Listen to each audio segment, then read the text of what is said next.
আসসালামু আলাইকুম, আমি রাফিয়ার ছোট বোন।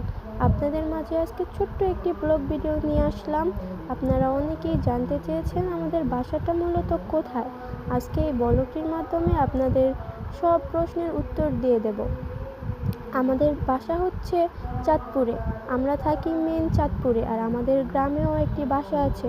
আমরা মাঝে মাঝেই বাসায় ঘুরতে আসি। আমাদের এটা আজকে দেখাবো আমাদের গ্রামের বাসাটা। আমাদের গ্রামের বাসাটা কত সুন্দর এটা সবাইকেই দেখিয়ে দিব। এই যে এটা হচ্ছে আমাদের রাস্তা। এখান দিয়ে অনেক জায়গায় যাওয়া যায়, যেমন মতলব, চাঁদপুর, ঢাকা, অনেক জায়গায় যাওয়া যায়। এই যে এখান দিয়ে এটা হচ্ছে আমাদের স্কুল, আমাদের প্রাইমারি স্কুল, যেখানে আমরা ছোটোবেলায় পড়াশোনা করতাম।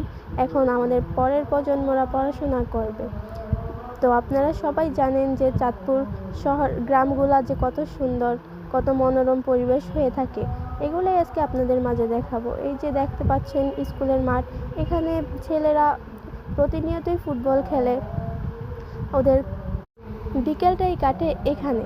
এই যে আমরা বাড়িতে এসে আবার চলে আসছি পেয়ারা খাওয়ার উদ্দেশ্যে। এখন পেয়ারা চুরি করে খাবো।